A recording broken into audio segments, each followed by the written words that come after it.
ನಮಸ್ತೆ. ಇವತ್ತು ನಾವು KS ಪ್ರಶ್ನೆ ಪತ್ರಿಕೆಯಲ್ಲಿನ ಪ್ರಶ್ನೆಗಳನ್ನು ನೋಡೋಣ. ಯಾವ ರೀತಿ ಕೇಳಿದ್ದಾನೆ, ನಾವು ಯಾವ ರೀತಿ ಬಿಡಿಸ್ಕೋಬೇಕು, ವಿದ್ಯಾರ್ಥಿಗಳು ಅಥವಾ ಸ್ಪರ್ಧಾರ್ಥಿಗಳು ಯಾವ ರೀತಿ ಆನ್ಸರ್ ಮಾಡಬೇಕು ಎಕ್ಸಾಮಿನೇಷನ್ ಅಲ್ಲಿ ಅಂತ ನೋಡೋಣ. ಹೌದಾ? ಹಾಗಾದ್ರೆ ಫಸ್ಟ್ ಪಾರ್ಟ್ ಯಾರು ನೋಡಿಲ್ಲ, ಡೇಟಾ ಇಂಟರ್ಪ್ರಿಟೇಷನ್ ಅಥವಾ ದತ್ತಾಂಶ ವಿಶ್ಲೇಷಣೆಯಲ್ಲಿ ಒಂದನೇ ಭಾಗ ಯಾರು ನೋಡಿಲ್ಲ ಅವರು ಒಂದನೇ ಭಾಗ ನೋಡಲೇಬೇಕು. ಒಂದನೇ ಭಾಗ ನೋಡಿದ್ರೆ ಎರಡನೇ ಭಾಗ ಬೇಗ ಅರ್ಥ ಆಗ್ತದೆ. ಯಾಕಂದ್ರೆ ಬೇಸಿಕ್ ಹೇಳಿದೀವಿ. ಅಲ್ಲಿ ಬೇಸಿಕ್ ಅರ್ಥ ಆಯ್ತು ಅಂದ್ರೆ ನೀವೇನ್ ಮಾಡ್ಬೋದು, ಕ್ವಶನ್ ಪೇಪರ್ನ ಈಸಿಯಾಗಿ ಸಾಲ್ವ್ ಮಾಡ್ಬೋದು. ಹಾಗಾದ್ರೆ ಫಸ್ಟ್ ಕ್ವಶನ್ KS ಅಲ್ಲಿ ಕೇಳಿದ್ರು, 2017ರಲ್ಲಿ ಕೇಳಿರುವಂತ ಪ್ರಶ್ನೆ ಇದು. ಹಾಗಾದ್ರೆ ಕ್ವಶನ್ ಏನಿದೆ ನೋಡಿ, ಕೆಳಗಿನ ಪೈ ನಕ್ಷೆಯು ಒಂದು ನಗರದಲ್ಲಿ ವಿವಿಧ 7 ಸಂಸ್ಥೆಗಳಲ್ಲಿನ ಪದವಿ ಮತ್ತು ಸ್ನಾತಕೋತ್ತರ ಮಟ್ಟಗಳ ವಿದ್ಯಾರ್ಥಿಗಳ ಹಂಚಿಕೆಯನ್ನು ತೋರಿಸುತ್ತದೆ. ಏನ್ ತೋರಿಸುತ್ತದೆ? ಕೆಳಗಿನ ಪೈನಕ್ಷೆಯು ಒಂದು ನಗರದಲ್ಲಿನ ವಿವಿಧ 7 ಸಂಸ್ಥೆಗಳಲ್ಲಿನ ಪದವಿ ಮತ್ತು ಸ್ನಾತಕೋತ್ತರ ಮಟ್ಟಗಳ ವಿದ್ಯಾರ್ಥಿಗಳ ಹಂಚಿಕೆ ತೋರಿಸುತ್ತದೆ. ಹಾಗಾದ್ರೆ 7 ಸಂಸ್ಥೆಗಳು ಯಾವ್ಯಾವು? PMNPQRST. ಹೌದಾ? ಇಲ್ಲಿನೂ ಏನಾಗ್ತದೆ, ಇದು ಯಾರು? ಇವರು ಸ್ನಾತಕೋತ್ತರ. ಇನ್ನ ಇದು ಪದವಿ ಮಟ್ಟ. ಇದು ಯಾವುದು? ಪದವಿ ಮಟ್ಟ. ಇದು ಸ್ನಾತಕೋತ್ತರ. ಇಲ್ಲಿ 7 ಸಂಸ್ಥೆಗಳಿವೆ, ಇಲ್ಲಿ 7 ಸಂಸ್ಥೆಗಳಿವೆ. ಹಾಗಾದ್ರೆ ಕ್ವಶನ್ ಏನ್ ಕೇಳ್ತಾ ನೋಡಿ, ಎಸ್ ಸಂಸ್ಥೆಯಿಂದ ಅಭ್ಯಸಿಸುತ್ತಿರುವ ಸ್ನಾತಕೋತ್ತರ ಮತ್ತು ಪದವಿ ಮಟ್ಟ. ಎಸ್ ಸಂಸ್ಥೆಯಿಂದ ಅಭ್ಯಸಿಸುತ್ತಿರುವ ಸ್ನಾತಕೋತ್ತರ ಮತ್ತು ಪದವಿ ಮಟ್ಟದ ವಿದ್ಯಾರ್ಥಿಗಳ ನಡುವಿನ ಅನುಪಾತ ಕೇಳ್ತಾನೆ. ಏನ್ ಕೇಳ್ತಾನೆ? ಅನುಪಾತ. ಹಾಗಾದ್ರೆ ಅನುಪಾತಕ್ಕೆ ಯಾವ್ದ ಅಂದ್ರೆ ಹೇಳಿದೀವಿ ನಾವು ಏನಂತ, ಫಸ್ಟ್ ಪಾರ್ಟ್ ಅಲ್ಲಿ ಹೇಳಿದೀವಿ. ಮತ್ತು ಅಂತ ವರ್ಡ್ ಬಂದ್ರೆ ಒಂದೇದು ಮೇಲ್ಗಡೆನೆ ಇರ್ತದೆ, ಎಸ್ ಸಂಸ್ಥೆಯಲ್ಲಿನ ಸ್ನಾತಕೋತ್ತರ ಡಿವೈಡೆಡ್ ಬೈ ಎಸ್ ಸಂಸ್ಥೆಯಲ್ಲಿನ ಪದವಿ ಮಟ್ಟ. ಇದು ಅನುಪಾತ. ಹೌದಾ? ಇನ್ನ ನೆಕ್ಸ್ಟ್, ಎಸ್ ಸಂಸ್ಥೆಯಲ್ಲಿ ಸ್ನಾತಕೋತ್ತರ ಎಷ್ಟು ಶೇಕಡ? ಎಸ್ ಅಂದ್ರೆ 21% ಡಿವೈಡೆಡ್ ಬೈ ಎಸ್ ಸಂಸ್ಥೆಯಲ್ಲಿನ ಪದವಿ ಮಟ್ಟ 14%. ಹೌದಾ? ಹಾಗೆ ಎಸ್ ಸಂಸ್ಥೆಯಲ್ಲಿ ಸ್ನಾತಕೋತ್ತರ 21% ಇದೆ, ಎಸ್ ಸಂಸ್ಥೆಯಲ್ಲಿ ಪದವಿ ಮಟ್ಟ 14% ಇದೆ. ಹಾಗಾದ್ರೆ ಎರಡು ಇಲ್ಲೇ ಭಾಗ ಹೊಡೆದ್ರೆ ಆನ್ಸರ್ ಬರ್ತದೇನು? ಬರಲ್ಲ. ಯಾಕೆ ಬರಲ್ಲ? ಇದು ಅಭ್ಯಸಿಸುತ್ತಿರುವ ವಿದ್ಯಾರ್ಥಿಗಳ ಒಟ್ಟು ಸಂಖ್ಯೆ ಬೇರೆ ಬೇರೆ ಇದೆ. ಏನಿದೆ? ಒಟ್ಟು ಸಂಖ್ಯೆ ಬೇರೆ ಬೇರೆ. ಹಾಗಾದ್ರೆ ಸ್ನಾತಕೋತ್ತರದಲ್ಲಿ ಎಷ್ಟಿದೆ? 21% ಅಂದ್ರೆ ಹೆಂಗ್ ಬರೀಬಹುದು? 21/100 ಇಂಟು ಎಟ್ಟಕ್ಕಿದು ಸ್ನಾತಕೋತ್ತರ ಎಷ್ಟು? 24,700 ಡಿವೈಡೆಡ್. ಇನ್ನು 14% ಅಂತ ಹೇಳ್ತಾನೆ, 14 ಡಿವೈಡೆಡ್ ಬೈ 100 ಇಂಟು ಎಟ್ಟಕ್ಕಿದು 27,300. ಹೌದಾ? 27,300. ಹಾಗಾದ್ರೆ ಈ 100ಗೆ ಈ 100 ಹೋಗ್ತದೆ, ಈ 2 ಶೂನ್ಯಕ್ಕೆ ಈ 2 ಶೂನ್ಯ ಹೋಗ್ತದೆ. ಇನ್ನೆಷ್ಟು ಉಳಿತು? ಇನ್ನು ಇದು ಹೋಗ್ತದೆ ನೋಡಿ, 7 3ಲೇ ಹೋಗ್ತದೆ, 7 2ಲೇ ಹೋಗ್ತದೆ. ಹಾಗಾದ್ರೆ 3/2 ಇಂಟು ಎಷ್ಟು ಉಳಿದ ಮೇಲೆ 247 ಉಳಿದದೆ ಡಿವೈಡೆಡ್ ಬೈ 2 ಇಂಟು 273 ಉಳಿತು. ಹೌದಾ ಸರ್? ಹಾಗಾದ್ರೆ 3 ಇಂಟು 247, 2 ಇಂಟು 273 ಅಂತ ಹೇಳ್ತಾರೆ. ಹಾಗಾದ್ರೆ ನೀವು ಬೇಸಿಕ್ ಆಗಿ ನೋಡೋದ ರೀತಿಯಿಂದ ಈ ರೀತಿ ಮಾಡ್ಕೋಬೇಕಂದ್ರೆ ಇದು ಭಾಗ ಹೋಗ್ತದೆ, ಇದರಿಂದ ಭಾಗ ಹೋಗ್ತದೆ ಅಂದ್ರೆ 13ಲೇ ಭಾಗ ಹೋಗ್ತದೆ, 13ಲೇ ಭಾಗ ಹೊಡೆದು ನೋಡಿದ್ರೆ ಬರ್ತದೆ 13 ಒಂದಲೇ 13. ಎಷ್ಟು ಉಳಿತು? 9 ಉಳಿತದೆ, ಸಾರಿ 11 ಉಳಿತದೆ. ಮುಂದೆ 7 ಅಂದ್ರೆ 17 ಆಗ್ತದೆ. 13 ಎಷ್ಟಲೇ? 13 9ಲೇ 114. ಮುಂದೆ 13 ಒಂದಲೇ 2ಲೇ 26, 1 ಉಳಿತು. ಮುಂದೆ 3 ಅಂದ್ರೆ 13 ಆಗ್ತದೆ, 13 ಒಂದಲೇ. ಆಗ ಎಷ್ಟು ಉಳಿತು ಸರ್? ಇಲ್ಲಿ 3 ಇಂಟು 19 ಉಳಿತದೆ ಡಿವೈಡೆಡ್ ಬೈ 2 ಇಂಟು 21. ಇನ್ನ ಯಾವ ಮುಗಿಯಲ್ಲಿ ಭಾಗ ಹೋಗ್ತದೆ? 3 ಇಂಟು 19, 2 ಇಂಟು 21. ಯಾವ ಮಗ್ಗಿಯಲ್ಲಿ ಭಾಗ ಹೋಗ್ತದೆ? 3 ಮಗ್ಗಿಯಲ್ಲಿ ಹೋಗ್ತದ? 3 ಅಂದ್ರೆ 3 7. ಹಾಗಾದ್ರೆ 19 ಅನುಪಾತ 14 ಏನಾಗ್ತದೆ ಆನ್ಸರ್? 19 ಅನುಪಾತ 14. ಅರ್ಥ ಆಗ್ತದ? ಆಪ್ಷನ್ ಯಾವ್ದಿಲ್ಲಿ? Option D. ಅರ್ಥ ಆಗಿ ಸರ್? ಬಟ್ ನೀವು ಯಾವ ರೀತಿ ಮಾಡ್ತೀವಿ? ಇದು ಭಾಗ ಹೊಡೆಯೋದು ಸ್ವಲ್ಪ ಯಾವ ಮುಗಿಯಲ್ಲಿ ಭಾಗ ಹೋಗ್ತದೆ ಅಂತ ಗೊತ್ತಾಗಲ್ಲ. ಹಾಗಾದ್ರೆ ಗೊತ್ತಾಗ್ಬೇಕಾಗಿತ್ತು ಅಂದ್ರೆ ಯಾವ ರೀತಿ ಮಾಡ್ತೀರಾ ಇದನ್ನ ನೋಡಿ, ಇಲ್ಲೇ ಗೊತ್ತಾಗ್ತದೆ ನಿಮ್ಗೆ. ಇಲ್ಲಿ ಎಷ್ಟು ಉಳಿದ ನೋಡಿ, 3 ಇಂಟು 247 ಉಳಿತದೆ. ಹೌದಾ? ಎಷ್ಟು ಉಳಿತದೆ? 3 ಇಂಟು 247.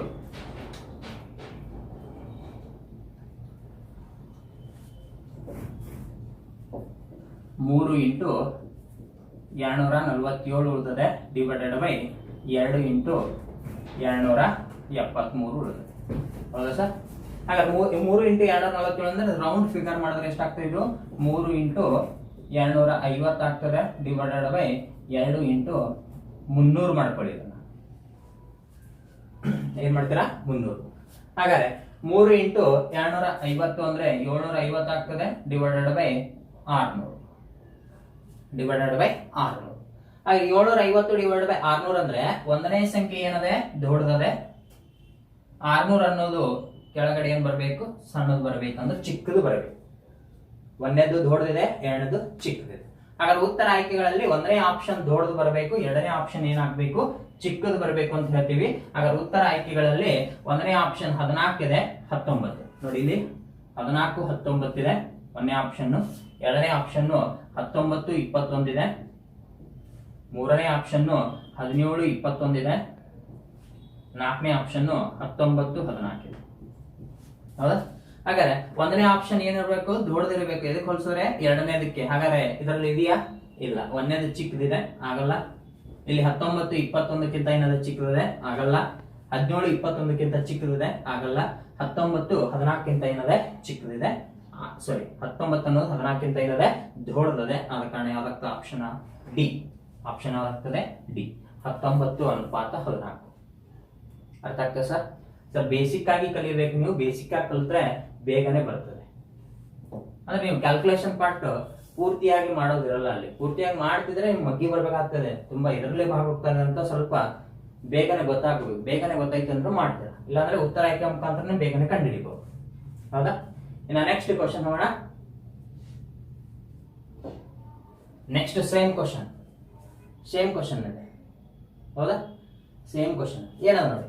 ಎಸ್ ಸಂಸ್ಥೆಯಲ್ಲಿ ಅಭ್ಯಸಿಸುತ್ತಿರುವ ಸ್ನಾತಕೋತ್ತರ, ಎಸ್ ಸಂಸ್ಥೆಯಲ್ಲಿ ಅಭ್ಯಸಿಸುವ ಸ್ನಾತಕೋತ್ತರ ಮತ್ತು ಕ್ಯೂ ಸಂಸ್ಥೆಯಲ್ಲಿ ಅಭ್ಯಸಿಸುವ ಪದವಿ ಮಟ್ಟ. ಎಸ್ ಅಲ್ಲಿರೋ ಸ್ನಾತಕೋತ್ತರ ಮತ್ತು ಅಂತ ಹೇಳ್ತಾನೆ. ಮತ್ತು ಅಂದ್ರೆ ಫಸ್ಟ್ ಇರೋದು ಮೇಲೆ ಇರಬೇಕು. ಎಸ್ ಸ್ನಾತಕೋತ್ತರ ಡಿವೈಡೆಡ್ ಬೈ ಕ್ಯೂದಲ್ಲಿನ ಪದವಿ ಮಟ್ಟ. ಹೌದಾ? ಕ್ಯೂದಲ್ಲಿನ ಪದವಿ ಮಟ್ಟ. ಹಾಗಾದ್ರೆ ಇದು 2017ರಲ್ಲಿ ಕೇಳಿರುವಂತಹ ಪ್ರಶ್ನೆ ಪತ್ರಿಕೆ. ಹೌದಾ? ಅದು ಒಂದನೇ ಕ್ವಶನ್, ಇದು ಎರಡನೇ ಕ್ವಶನ್. ಹಾಗಾದ್ರೆ 2017ರಲ್ಲಿ ಕೇಳಿರುವಂತಹ ಪ್ರಶ್ನೆ ಪತ್ರಿಕೆ ಹಿಂದೆ ಮಾಡಿದ್ರಿ. ಏನು ಮಾಡಿದ್ರಿ? ಎಸ್ ಸ್ನಾತಕೋತ್ತರದಲ್ಲಿನ ಪದವಿ ಮಟ್ಟ, ಸಾರಿ, ಎಸ್ ಸ್ನಾತಕೋತ್ತರಲ್ಲಿ ಓದುತ್ತಿರುವ ಅಭ್ಯರ್ಥಿಗಳು. ಹೌದಾ? ಏನು ಬಂದಿದೆ ಆನ್ಸರ್? ಫಸ್ಟ್ 19 ಬಂದಿದೆ. ಫಸ್ಟ್ ಏನ್ ಬಂದಿದೆ? 19 ಬಂದಿದೆ. ಹಾಗಾದ್ರೆ ಫಸ್ಟ್ 19 ಬಂದದಂದ್ರೆ ಕೆಳಗೆ ಏನು ಬರ್ತದೆ ನಮ್ಗೆ ಇನ್ನ ಗೊತ್ತಿಲ್ಲ. ಕೆಳಗೆ ಏನು ಬರ್ತದೆ ಇನ್ನ ಗೊತ್ತಿಲ್ಲ. ಹಾಗಾದ್ರೆ ಫಸ್ಟ್ 19 ಬಂದಂದ್ರೆ ಉತ್ತರ ಆಯ್ಕೆಗಳಲ್ಲಿ 1ನೇ ಪಾಯಿಂಟ್ 19 ಇರಬೇಕು. ಉತ್ತರ ಆಯ್ಕೆಗಳಲ್ಲಿ 1ನೇ ಪಾಯಿಂಟ್ 19 ಇರೋದು ಯಾವುದು ಸರ್? ಆಪ್ಷನ್ ಬಿ ಮಾತ್ರ. ಹಾಗಾದ್ರೆ ಆನ್ಸರ್ ಯಾವುದು? 19 ಅನುಪಾತ 13. ಅರ್ಥ ಆಗ್ತದ? ನೀವು ಹಿಂದೆ ಮಾಡಿದ್ದಕ್ಕಿಂತ ಇದು ಮಾಡಿದ್ಕಿಂತ ಅಲ್ಲಿ ಫ್ಲಾಶ್ ಆಗಲ್ಲ ಎಕ್ಸಾಮ್ ಅಲ್ಲಿ. ಯಾಕೆ ಫ್ಲಾಶ್ ಆಗಲ್ಲ? ಯಾಕೆ? ಟೆನ್ಷನ್ ಇರ್ತದೆ ನಿಮ್ಗೆ, ಅಷ್ಟು ಟೆನ್ಷನ್ ಇರ್ತದೆ. ಅದಕ್ಕೆ ಮೈಂಡ್ ಕೂಲ್ ಆಗಿ ಇಟ್ಕೊಳ್ಳಿ, ಆನ್ಸರ್ ಬೇಗನೆ ಗೊತ್ತಾಗ್ತದೆ. ನೋಡಿ ಹಿಂದಿನ ಪ್ರಶ್ನೆಯಲ್ಲೂ ಅದೇ ಇದೆ. ಏನಿದೆ? ಎಸ್ ಸಂಸ್ಥೆಯಲ್ಲಿನ ಅಭ್ಯಾಸ ಸ್ನಾತಕೋತ್ತರ ಇದೆ. ಹೌದಾ? ಎಸ್ ಸಂಸ್ಥೆಯಲ್ಲಿನ ಸ್ನಾತಕೋತ್ತರ, ಇಲ್ಲಿನ ಎಸ್ ಸಂಸ್ಥೆಯಲ್ಲಿನ ಸ್ನಾತಕೋತ್ತರನೇ ಇರೋದು. ಹೌದಾ? ಹಾಗಾದ್ರೆ ಎಸ್ ಸಂಸ್ಥೆಯಲ್ಲಿ ಸ್ನಾತಕೋತ್ತರ ಆಲ್ರೆಡಿ ಬಂದಿದೆ. ಆನ್ಸರ್ ಎಷ್ಟು? 19 ಬಂದಿದೆ. ಹಾಗಾದ್ರೆ ಉತ್ತರ ಆಯ್ಕೆಗಳಲ್ಲಿ 19 ಫಸ್ಟ್ ಇರಬೇಕು. ಸೆಕೆಂಡ್ ನಮಗೆ ಗೊತ್ತಿಲ್ಲ, ಆದ್ರೆ ಫಸ್ಟ್ ಇದನ್ನ ನೋಡ್ತೀವಿ ನಾವು. ಇದು ನೋಡಿದ ತಕ್ಷಣ ಉತ್ತರ ಆಯ್ಕೆಯಲ್ಲಿ ಯಾವ್ದಾದ್ರು ಗೊತ್ತಾಗ್ತದೇನೋ? ಗೊತ್ತಾಗ್ತದೆ. ಒಂದೇ ಇರೋದು ಸರ್. ಒಂದೇ ಇರೋದು ಯಾವ್ದು? 19. ಹಾಗಾದ್ರೆ ಆನ್ಸರ್ ಯಾವುದು? 19 ಅನುಪಾತ 13. Option B. ಅರ್ಥ ಆಗ್ತದೆ ಎಲ್ರಿಗೂ? ಪಕ್ಕಾನ? ಅರ್ಥ ಆಗಿದೆಯಾ?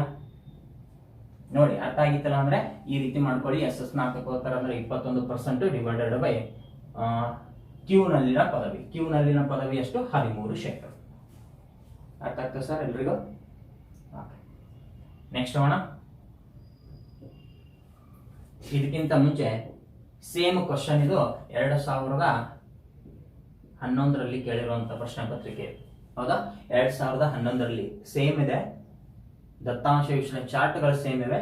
ಕ್ವಶನ್ ಏನಿದೆ ಚೇಂಜ್ ಇದೆ ನೋಡಿ. ಕ್ವಶನ್ ಏನಿದೆ, ಎನ್ ಮತ್ತು ಪಿ ವಿದ್ಯಾರ್ಥಿ ಸಂಸ್ಥೆಗಳಲ್ಲಿ ಸ್ನಾತಕೋತ್ತರ ಮಟ್ಟದಲ್ಲಿ ಓದುತ್ತಿರುವ ವಿದ್ಯಾರ್ಥಿಗಳ ಒಟ್ಟು ಸಂಖ್ಯೆ. ಎನ್ ಮತ್ತು ಪಿ ವಿದ್ಯಾಸಂಸ್ಥೆಯಲ್ಲಿ ಯಾರ್ದು ಎನ್ ಮತ್ತು ಪಿ? ಸ್ನಾತಕೋತ್ತರ ಚಾರ್ಟ್ ಯಾವುದು? ಸ್ನಾತಕೋತ್ತರ ಚಾರ್ಟ್ ಇದು, ಹೌದಾ?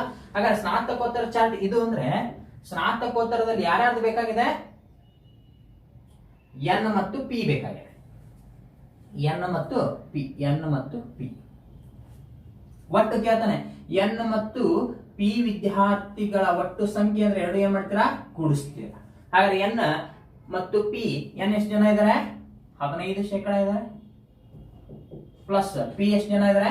12% ಪಿ ಎಷ್ಟು ಜನ ಇದ್ದಾರೆ? 12%. ಹಾಗಾದ್ರೆ ಎನ್ ಮತ್ತು ಪಿ ದಲ್ಲಿ ಒಟ್ಟು ಕೇಳ್ತಾನಂದ್ರೆ ಎರಡು ಏನ್ ಮಾಡ್ತೀರಾ ಸರ್? ಕೂಡಿಸ್ಕೋತೀರಾ. ಕೂಡಿಸೋ ರೇಟ್ ಆಗ್ತದೆ ಇದು 27% ಆಗ್ತದೆ. ಹಾಗಾದ್ರೆ 27% ಅಂದ್ರೆ 27 ಭಾಗಲೆ 100 ಆಗ್ತದೆ ಅಂತ ಹೇಳ್ತೀವಿ. ಇಂಟು ಎಟ್ಟಕ್ಕಿದು ಒಟ್ಟು ವಿದ್ಯಾರ್ಥಿಗಳ ಸಂಖ್ಯೆ 24,700. ಒಟ್ಟು ವಿದ್ಯಾರ್ಥಿಗಳ ಸಂಖ್ಯೆ 24,700. ಹಾಗಾದ್ರೆ 2 ಶೂನ್ಯಕ್ಕೆ 2 ಶೂನ್ಯ ಹೋಗ್ತದೆ. ಇನ್ನ 27 ಇಂಟು 247 ಮಾಡ್ತೀರಾ. 27 ಇಂಟು 247 ಮಾಡ್ತೀರಾ. ಹಾಗಾದ್ರೆ ಈ ರೀತಿ ಮಾಡೋದ್ರಿಂದ ಉತ್ತರ ಬರ್ತದೇನೋ? ಬರ್ತದೆ ಗ್ಯಾರಂಟಿ, ಆದ್ರೆ ಈ ರೀತಿ ಮಾಡುವಂತದ್ದು ಅಲ್ಲ KS ಅಲ್ಲಿ. ಹಾಗಾದ್ರೆ ಯಾವ ರೀತಿ ಮಾಡ್ತೀರಾ? ಕೊನೆ ಸ್ಥಾನ ಮಾತ್ರ ನೋಡಿ. ಕೊನೆ ಸ್ಥಾನ ಇಲ್ಲಿ 7 ಅದೇ. ಕೊನೆ ಸ್ಥಾನ ಎಷ್ಟದೆ? ಕೊನೆ ಸ್ಥಾನ 7 ಅದೇ. ಇಲ್ಲಿ ಕೊನೆ ಸ್ಥಾನ ಏನದೆ? 7 ಅದೇ. ಹಾಗಾದ್ರೆ 7 7 ಎಷ್ಟಾಯ್ತು? 49. 7 7 ಎಷ್ಟಾಯ್ತು? 49. ಹಾಗಾದ್ರೆ 49ರಲ್ಲಿನ ಕೊನೆ ಸ್ಥಾನ ಏನಿದು? 9. ಹಾಗಾದ್ರೆ ಉತ್ತರ ಆಯ್ಕೆಗಳಲ್ಲಿ ಕೊನೆ ಸ್ಥಾನ ಯಾವುದು 9 ಇರ್ತದೋ ಆನ್ಸರ್ ಆಗಿರ್ತದೆ. ಉತ್ತರ ಆಯ್ಕೆಗಳಲ್ಲಿ ಕೊನೆ ಸ್ಥಾನ ಯಾವ್ದು 9 ಇರ್ತದೋ ಅದು ಆನ್ಸರ್ ಆಗಿರ್ತದೆ. ಹಾಗಾದ್ರೆ ಉತ್ತರ ಆಯ್ಕೆಗಳಲ್ಲಿ ನೋಡಿ ಯಾವ್ದದೆ? ಒಂದೇ ಆಪ್ಷನ್. ಇಲ್ಲಿ ಏನದೆ? ಕೊನೆ ಸ್ಥಾನ 4 ಅದೆ, ಇಲ್ಲಿ 2 ಅದೆ, ಇಲ್ಲಿ 1 ಅದೆ, ಇಲ್ಲಿ 9 ಅದೆ. ಹಾಗಾದ್ರೆ ಆಪ್ಷನ್ ಯಾವುದು? Option C. ಅರ್ಥ ಆಗ್ತದ? ಎಕ್ಸಾಮ್ ಅಲ್ಲಿ ನೀವು ಯಾವ ರೀತಿ ಬಿಡಿಸ್ಬೇಕು ಅನ್ನೋದು ಗೊತ್ತಾಗ್ಬೇಕು ಸರ್. ಸುಮ್ಮನೆ ಎಲ್ಲರೂ ಬಿಡಿಸ್ತಾರೆ, ಇದು ಎಲ್ಲರೂ ಬಿಡಿಸ್ತಾರೆ, ಹೌದಾ? ಆದ್ರೆ ನಮಗೆ time management, time within time ಅಲ್ಲಿ ಬಿಡಿಸುವಂತ ಮೆಥಡ್ಗಳು ಗೊತ್ತಿರಬೇಕು ನಿಮಗೆ. ಅರ್ಥ ಆಗಿದೆ?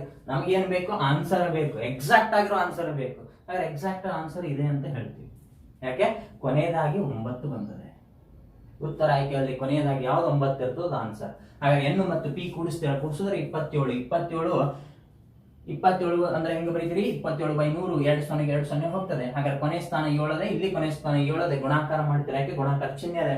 7 7 49. 49ರಲ್ಲಿ ಕೊನೆ ಸ್ಥಾನ 9. ಹಾಗಾದ್ರೆ ಉತ್ತರ ಆಯ್ಕೆಗಳಲ್ಲಿ ಯಾವ್ದು 9 ಬರ್ತಾ ಇರ್ತದೋ ಅದು ಆನ್ಸರ್ ಆಗಿರ್ತದೆ ಅಂತ ಹೇಳ್ತೀವಿ. ಅರ್ಥ ಆಯ್ತು ಸರ್ ಎಲ್ರಿಗೂ? ಪಕ್ಕನ ನೆಕ್ಸ್ಟ್ ಹೋಗೋಣ.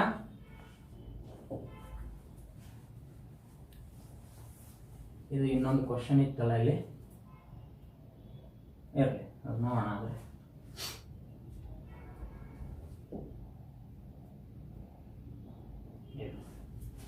ಆದರೆ ಹಾಗಾದ್ರೆ ಕ್ವಶನ್ ಏನಿದೆ? 2015ರಿಂದ ಇವೆಲ್ಲ ಪ್ರಶ್ನೆ ಪತ್ರಿಕೆ 2017ರಲ್ಲಿ ಕೇಳೋದು ಅನ್ಸುತ್ತೆ. ಇದು 2015ರಿಂದ 2016ರಲ್ಲಾಗಿರುವ ಆಮದುಗಳ ಶೇಕಡಾವಾರು ಅಂದಾಜು ಹೆಚ್ಚಳ. ಎದುರದು ಬೇಕಂತಾನೆ ಆಮದು ಚಾರ್ಟ್ ಯಾವುದು? ಇದು ಚಾರ್ಟ್, ಹೌದಾ? ಆಮದು ಚಾರ್ಟ್ ಯಾವ್ದ್ರಿ? ಈ ಚಾರ್ಟ್. ಈ ಚಾರ್ಟ್ ಅಲ್ಲಿ ಏನಂತ ಕೇಳ್ತಾನೆ? 2015ರಿಂದ 2016ರಲ್ಲಾಗಿರುವ ಆಮದುಗಳ ಶೇಕಡಾವಾರು ಅಂದಾಜು ಹೆಚ್ಚಳ. ಶೇಕಡಾವಾರು ಅಂದಾಜು ಹೆಚ್ಚಳ ಅಂತ ಹೇಳ್ತಾನೆ. ಹಾಗಾದ್ರೆ 2015ರಲ್ಲಿ ಆಗಿರುವಂತ ಆಮದು 12,000, ಹೌದಾ? ಇನ್ನ ಅದು ಕೋಟಿಗಳಲ್ಲಿ ಇರ್ತದೆ, ಅದೇ ನಮ್ಗೆ ಅವಶ್ಯಕತೆ ಇಲ್ಲ. 12,000 ಅಂತಾನೆ ತಿಳ್ಕೊಳ್ಳಿ. ಹಾಗಾದ್ರೆ 2016ರಲ್ಲಿ ಆಗಿರುವಂತ ಆಮದು 13,584. 13,584. ಹಾಗಾದ್ರೆ 2015ಕ್ಕೆ ಹೋಲಿಸಿದ್ರೆ 2016ರಲ್ಲಿ ಹೆಚ್ಚಳ ಆಗಿದೆ. ಎಷ್ಟು ಹೆಚ್ಚಳ? 13ರಲ್ಲಿ 12 ಅಂದ್ರೆ 1,584 ಕೋಟಿ. ಅಂದ್ರೆ ನಮ್ಗೆ 1,584 ಅಷ್ಟೇ ಇಟ್ಕೊಳ್ಳಿ. 1,584 ಹೆಚ್ಚಳ ಆಗಿದೆ. ಹಾಗಾದ್ರೆ ಹೆಚ್ಚಳ ಇಷ್ಟು ಸಂಖ್ಯೆ ಅಂದ್ರೆ ರೂಪಾಯಿಗಳಲ್ಲಿ. ಆದ್ರೆ ನಮ್ಗೆ ಏನ್ ಕೇಳ್ತಾನೆ ಅವನು? ಶೇಕಡಾವಾರು. ಏನ್ ಕೇಳ್ತಾನೆ? ಶೇಕಡಾವಾರು. ಹಾಗಾದ್ರೆ ಶೇಕಡಾವಾರು ಕೇಳಿದ ಅಂದ್ರೆ ನೋಡಿ, ಯಾರು ನಾನು ಅದಕ್ಕೆ ಫಸ್ಟ್ ಪಾರ್ಟ್ ನೋಡ್ಬೇಕು ಅಂತ ಯಾಕೆ ಹೇಳ್ತಾ ಇದೀನಿ? ಇದಕ್ಕೆ 12,000ಕ್ಕೆ ಹೌದಾ? 12,000ಕ್ಕೆ 1,584 ಅಂತಾನೆ. ಇದು ಶೇಕಡಾವಾರು ಹೆಚ್ಚಳ ಇಂಟು 100. ಹೌದಾ? 12,000ಕ್ಕೆ 1,584 ಹೆಚ್ಚಳ ಆಗಿದೆ. ಹಾಗಾದ್ರೆ 1,584 ಡಿವೈಡ್ 12,000 ಇಂಟು 100 ಅಂತ ಹೇಳ್ತೀವಿ. ಈ 2 ಈ 2 ಹೋಗ್ತದೆ ಅಂತ ಹೇಳ್ತೀವಿ. ಹೌದಾ? ಇನ್ನು ನೆಕ್ಸ್ಟ್ ಎಷ್ಟು ಉಳಿತು ಸರ್ ಇಲ್ಲಿ? 1084. ಇದು ಸಾರಿ 30. ಇದೆ ಹಿಂಗ್ ಮಾಡ್ಕೊತ ಹೋಗ್ತಾರೆ. ಹಿಂಗ್ ಮಾಡ್ಕೊತ ಹೋದ್ರೆ ಏನಾಗ್ತದೆ? ಇದು ಕಷ್ಟ ಆಗ್ತದೆ. ಹೌದಾ? ಅದಕ್ಕೆ ನಾವೇನ್ ಮಾಡ್ತೀವಿ, ಇಲ್ಲೇ ನೋಡ್ಕೋತೀವಿ. ಇದು ನಮ್ಗೆ ಅವಶ್ಯಕತೆ ಬರಲ್ಲ. ಇದೇನ್ ಬರಲ್ಲ? ಅವಶ್ಯಕತೆ ಬರಲ್ಲ. ಯಾಕೆ ಬರಲ್ಲ ಅನ್ನೋದು ನೋಡಿ. ಯಾವ ರೀತಿ ಹೇಳ್ತೀವಿ? 12,000ಕ್ಕೆ ಹೆಚ್ಚಳ ಎಷ್ಟಾಗಿದೆ? 1,584. 1,584. ಇದು 12,000 ಇದೆ, ಇದು 1,584. ಯಾವ ರೀತಿ ಹೆಚ್ಚಳ ಮಾಡ್ಕೋತೀರಿ? 12,000ಕ್ಕೆ 1,584 ಎಷ್ಟು ಶೇಕಡ ಅಂತ ಹೇಳ್ಬೇಕು. ಹಾಗಾದ್ರೆ 12,000ಕ್ಕೆ 10% ಅಂದ್ರೆ 12,000ಕ್ಕೆ 10% ಅಂದ್ರೆ 1200. 12,000ಕ್ಕೆ 10% ಅಂದ್ರೆ 1200. ನೀನು ಮೊನ್ನೆ ಫಸ್ಟ್ ಪಾರ್ಟ್ ಅಲ್ಲಿ ಹೇಳಿರಿ. ಹೌದಾ? ಹಾಗಾದ್ರೆ 12,000ಕ್ಕೆ 10% ಅಂದ್ರೆ 1200 ಆಯ್ತು. ನಮಗೆ ಎಷ್ಟು ಬೇಕಾಗಿದೆ? 1584 ಬೇಕಾಗಿರೋದು. ನಮ್ಗೆ ಎಷ್ಟು ಬೇಕಾಗಿರೋದು? 1584. ಹಾಗಾದ್ರೆ ಆಪ್ಷನ್ ಎ ಆಗ್ತದೇನ್ರಿ? ಎ ಆಗಲ್ಲ. 10% ಆಗ್ತದೆ. ಇನ್ನು ನೆಕ್ಸ್ಟ್ 12,000ಕ್ಕೆ 1584 ಬಂದದೆ, ಇಲ್ಲಿ 1200 ಬಂದದೆ. ಇನ್ನ ಎಷ್ಟು ಬೇಕಾಗಿದೆ? ಇಲ್ಲಿ 384. ಇನ್ನ ಎಷ್ಟು ಬೇಕಾಗಿದೆ? 384.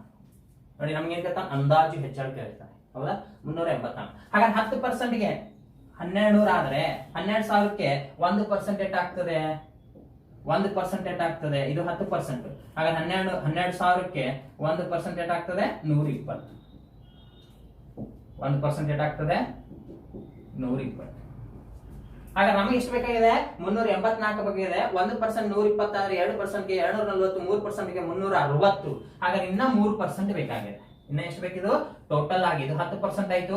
ಇನ್ನು 3% ಎಷ್ಟಾಗ್ತದೆ ಅಂತ ಹೇಳ್ತೀವಿ? 360. ಹೌದಾ? ಹಾಗಾಗಿ ಇದು 10%, ಇದು 13%. ಅಂದ್ರೆ ಒಟ್ಟಾರೆ ಎಷ್ಟು ಪರ್ಸೆಂಟ್ ಆಯ್ತು? 13%.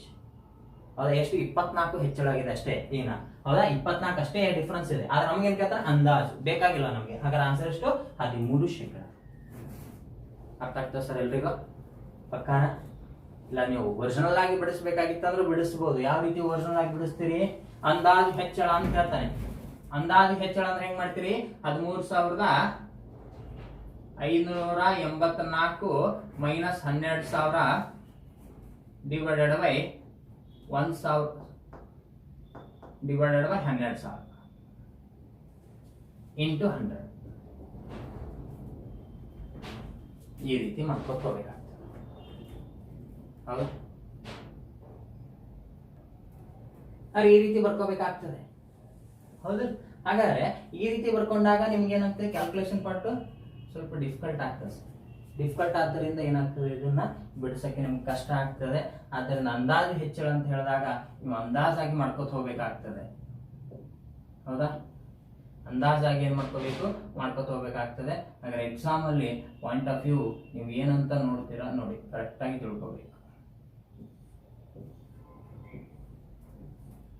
ಇನ್ನು ನೆಕ್ಸ್ಟ್ ಕ್ವಶನ್ ಅಲ್ಲಿ ನೀವು ಅರ್ಥ ಆಗಿದೆಯಾ ಇಲ್ಲ ಅಂತ ನಮಗೆ ಅಷ್ಟು ಹೇಳಕ್ಕಾಗಲ್ಲ. ಯಾಕೆ ಹೇಳಕ್ಕಾಗಲ್ಲ ಅಂದ್ರೆ ಇದು ನೀವು ಈ ರೀತಿ ಮಾಡಿರಲ್ಲ. ನೀವು ಯಾವಾಗ್ಲೂ ಪ್ರೊಸೀಜರ್ ವೈಸ್ ಮಾಡಿರ್ತೀರಾ. ಪ್ರೊಸೀಜರ್ ವೈಸ್ ಅಂದ್ರೆ ಸ್ವಲ್ಪ ಕಷ್ಟ ಆಗ್ತದೆ ಯಾವುದೇ ಎಕ್ಸಾಮ್ ಅಲ್ಲಿ ನೀವು ಹೋದ್ರೆ. ಹೌದಾ? ಪ್ರೊಸೀಜರ್ ವೈಸ್ ಏನಾಗ್ತದೆ? ಕಷ್ಟ ಆಗ್ತದೆ. ಅದಕ್ಕೆ ನಾವೇನ್ ಮಾಡ್ತೀವಿ? ಸ್ವಲ್ಪ ಡಿಫಿಕಲ್ಟ್ ಇದ್ದಿದ್ದ ಪ್ರಾಬ್ಲಮ್ ಗಳನ್ನ ನೀವು ನೋಡ್ಲೇಬೇಕಾಗ್ತದೆ. ಎಕ್ಸಾಮ್ ಅಲ್ಲಿ ಈ ರೀತಿ ನೀವು ಕ್ವಶನ್ ಗಳನ್ನ ಬಿಡಿಸೋದು ಅಂತ ತಿಳ್ಕೊಂಡ್ರೆ ನೀವು KS ಎಕ್ಸಾಮ್ ಗ್ಯಾರಂಟಿ ಪಾಸ್ ಆಗ್ತೀರಾ ಅಂತ ಹೇಳ್ತೀವಿ. ಅರ್ಥ ಆಗಿದೆ ಸರ್ ಎಲ್ರಿಗೂ? ಪಕ್ಕಾನ? ನೆಕ್ಸ್ಟ್ ಹೋಗೋಣ. ನೆಕ್ಸ್ಟ್ ನೋಡಿ, ನೆಕ್ಸ್ಟ್ ಏನದೆ? ಪ್ರಶ್ನೆ ಸಂಖ್ಯೆ 23, 24ರಲ್ಲಿ ಬ್ಯಾಟರಿಗಳ ಬ್ಯಾಟರಿಯ ವಿಧಗಳು ಕೊಟ್ಟಾನೆ. ಯಾವ ಬ್ಯಾಟರಿ ವಿಧಗಳು?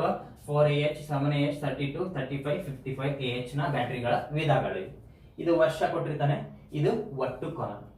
ಇದರ ಮೇಲೆ ಕ್ವಶನ್ ಏನ್ ಕೇಳ್ತಾನೆ? ಮಾರಾಟವಾದ 4AH ಬ್ಯಾಟರಿಗಳು ಮತ್ತು ಮಾರಾಟವಾದ ಒಟ್ಟು ಬ್ಯಾಟರಿಗಳು ಸಂಖ್ಯೆಗಳ ಶೇಕಡಾವಾರು ಗರಿಷ್ಠ ಅಂತ ಕೇಳ್ತಾರೆ. ಸಂಖ್ಯೆಗಳ ಶೇಕಡಾವಾರು ಗರಿಷ್ಠ.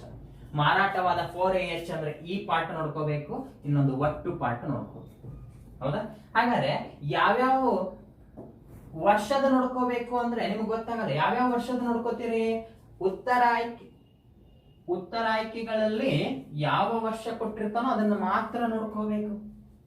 ಉತ್ತರ ಆಯ್ಕೆಗಳಲ್ಲಿ 1994, ಇನ್ನೊಂದು 95, ಇನ್ನೊಂದು 96, ಇನ್ನೊಂದು 97. ಇವ್ 4 ವರ್ಷ ನೋಡ್ಕೋಬೇಕು ಸರ್. ಮಿಕ್ಕಿದೆಲ್ಲ 92, 93 ನೋಡ್ಕೋತ ಹೋದ್ರೆ ಟೈಮ್ ವೇಸ್ಟ್ ಆಗ್ಬಿಡ್ತದೆ. ಅದಕ್ಕೆ ನಾನು ಹೇಳ್ತದ್ದು ಆಪ್ಷನ್ ಮುಖಾಂತರ ನೋಡ್ಬೇಕು. 94, 95, 96, 97 ಅಂದ್ರೆ 94, 95, 96, 97ರಲ್ಲಿ ಮಾತ್ರಗಳ 4AH ನೋಡ್ಕೋಬೇಕು, ಒಟ್ಟು ನೋಡ್ಕೋಬೇಕು. ಹಾಗಾದ್ರೆ 94ರಲ್ಲಿ ಎಷ್ಟು ಕೊಟ್ಟಿದ್ದಾನೆ? 96 4AH ಇದೆ. ಇದು 4AH, ಇದು ಒಟ್ಟು 4AH ಇರ್ತದೆ. 96 ಇದೆ. ಇದರಲ್ಲಿ ಒಟ್ಟು ಎಷ್ಟು ಕೊಟ್ಟಿದ್ದಾನೆ? 525. 525.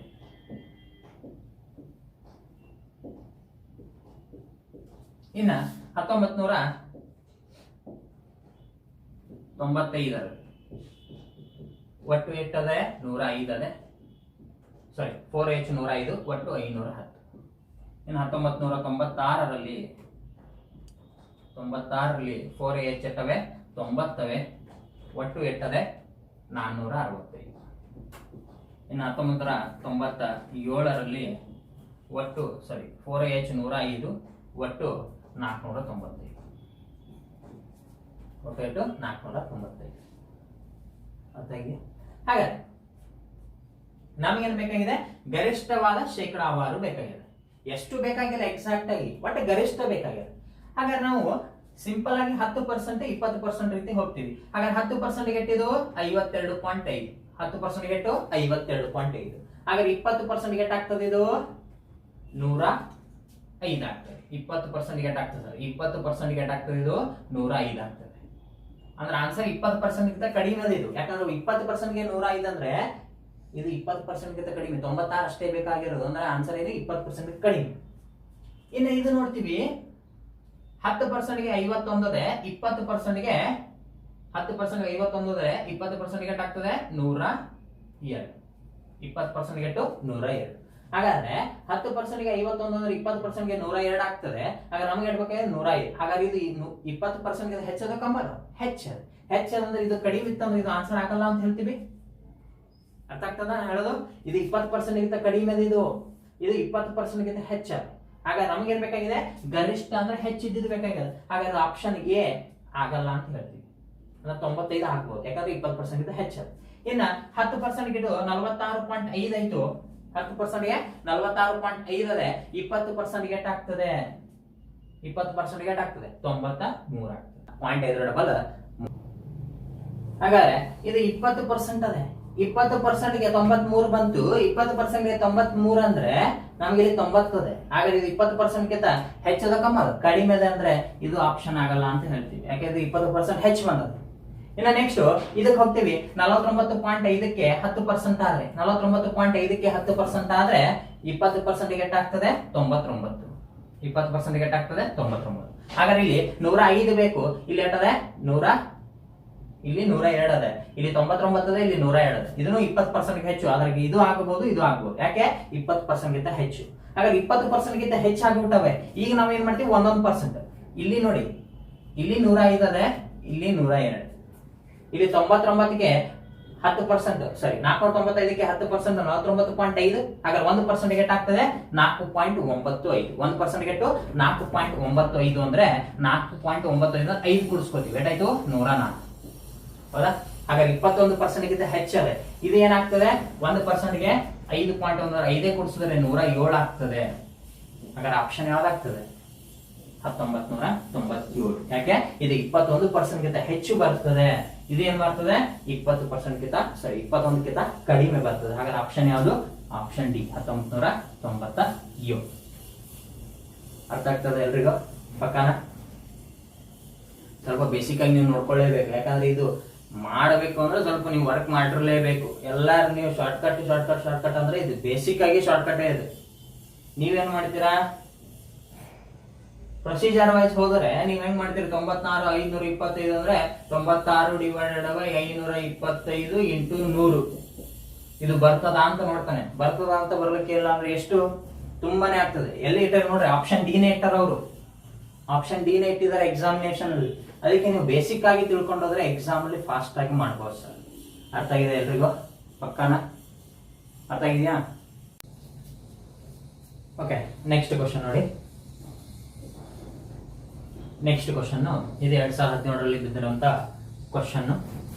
ಈ ಕ್ವಶನ್ ಸೇಮ್ ಕ್ವಶನ್ ಇದೆ. ಇದರಲ್ಲಿ ಕ್ವಶನ್ ಏನ್ ಕೇಳ್ತಾನೆ, 1992ರಿಂದ 1997ರವರೆಗೂ ಯಾವ ವಿಧದ ಬ್ಯಾಟರಿಯ ಮಾರಾಟದಲ್ಲಿ ಸತತ ಕುಸಿತವಾಗಿತ್ತು? ಯಾವ ವಿಧದ ಬ್ಯಾಟರಿಯ ಮಾರಾಟದಲ್ಲಿ ಸತತ ಕುಸಿತ ಅಂದ್ರೆ ಏನ್ ಹೇಳ್ತಾರೆ ಅಂದ್ರೆ ಕಡಿಮೆ ಹಾಕೋದ್ ಬರಬೇಕು. ಹೌದಾ? ಹಾಗಾದ್ರೆ ಉತ್ತರ ಆಯ್ಕೆಗಳ ಮುಖಾಂತರ ಹೋಗ್ತೀವಿ. ಹಾಗಾದ್ರೆ ಒಂದೇ ಆಪ್ಷನ್ ಏನಿದೆ 4AH. 4AH ಎಲ್ಲಿಂದ 1992ರಿಂದ 1997ರವರೆಗೆ ಮಾತ್ರ ನೋಡ್ಬೇಕಾಗ್ತದೆ. ಹಾಗಾದ್ರೆ 4AH 75ರಿಂದ 90 ಆಗ್ಯದ. ಹೆಚ್ಚಾಗ್ಯದ ಕಮ್ಮಿ ಆಗ್ಯದ? ಹೆಚ್ಚಾಗ್ಯದ ನಮ್ಗೆ ಬೇಕಾಗಿದ್ದೇನು? ಬೇಕಾಗಿಲ್ಲ. ಯಾಕೆ? ನಮಗೆ ಕುಸಿತ ಅಂದ್ರೆ ಕಡಿಮೆ ಆಗ್ತಾ ಇರೋದು ಬೇಕಾಗಿರ್ತದೆ. ಹಾಗಾದ್ರೆ ಉತ್ತರ ಆಯ್ಕೆ ಒಂದೇದು ಆಗಲ್ಲ ಅಂತ ಹೇಳ್ತೀವಿ.